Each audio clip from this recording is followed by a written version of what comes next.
उत्तर प्रदेश में 3 स्थानों पर उपचुनाव हो रहे हैं। ऐसे में मैनपुरी रामपुर की सीट बेहद अहम मानी जा रही है भारतीय जनता पार्टी के लिए। बात करते हैं राकेश सचान जी से, उत्तर प्रदेश सरकार में कैबिनेट मंत्री हैं।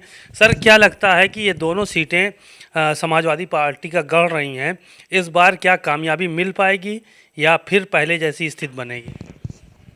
देखिए, भारतीय जनता पार्टी का संगठन बूथ स्तर तक है और ये चुनाव जो मैनपुरी और रामपुर का है बड़ा महत्वपूर्ण चुनाव है और हम अपने संगठन की ताकत से और माननीय प्रधानमंत्री जी नरेंद्र मोदी जी और मुख्यमंत्री योगी जी की गरीब कल्याण योजनाएं जो जन जन तक पहुंच रही हैं, इससे आम जनमानस जो सरकार के पक्ष में है और इसके चलते कार्यकर्ता नेताओं की ताकत से ये दोनों चुनाव भारतीय जनता पार्टी जीतने का काम करेगी। लेकिन ये माना जा रहा है कि ये जो पिछली बार रामपुर में आप रहे हैं, लोकसभा का जब उपचुनाव हुआ था आज़म खां के इस्तीफे के बाद, तो मुस्लिम वोटर कितना मुतासिर हुआ है आप लोगों से? क्या जो क्योंकि मुस्लिम आबादी ज़्यादा है जहाँ पे अब चुनाव होने हैं रामपुर में,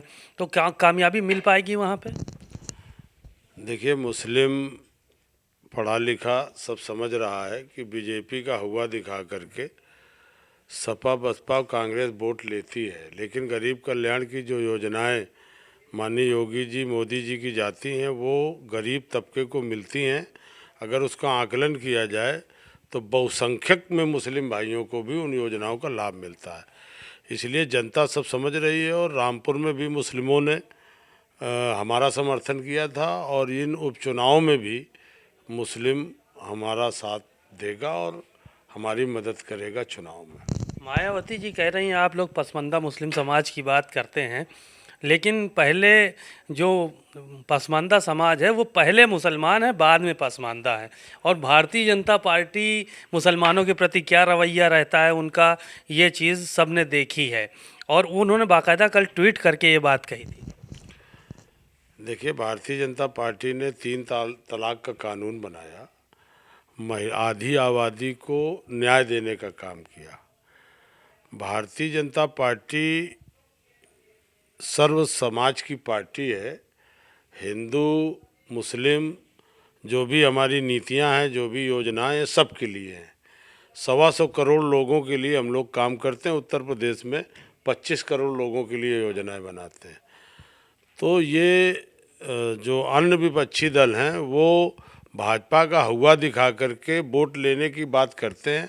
हम लोग विकास की बात करते हैं, काम की बात करते हैं। उसके चलते अब वो लोग समझ रहे हैं कि हमें कहाँ मदद मिलेगी। सरकार उत्तर प्रदेश में योगी जी की है और देश में मोदी जी की है, तो दोनों सरकारों का लाभ आम जनता को मिल रहा है। इसलिए ये उपचुनाव में कोई शक नहीं है, पूरी तरह से मजबूती से कार्यकर्ताओं के दम पे भारतीय जनता पार्टी चुनाव जीतेगी। एक आखिरी सवाल ये था, अब तो शिवपाल यादव भी समर्थन में आ गए डिम्पल यादव के, और जो आपका प्रत्याशी है वो शिवपाल यादव के कभी करीबी हुआ करते थे, अब शिवपाल यादव समर्थन कर रहे हैं।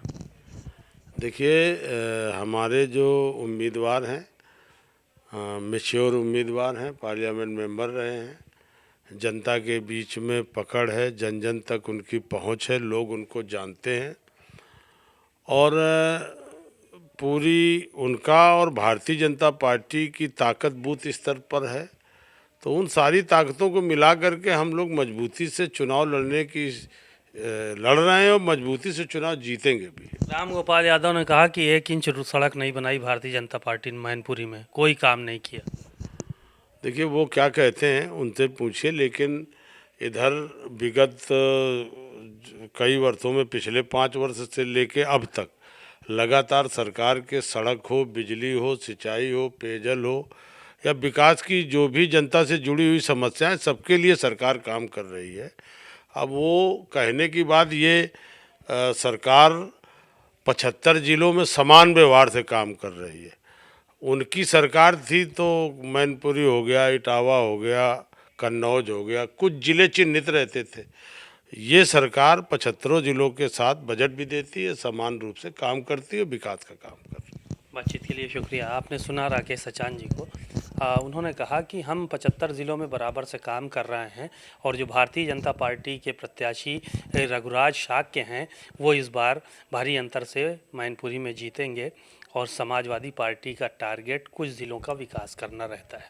कैमरामैन आशीष के साथ सीमा नकवी, भारत समाचार, लखनऊ।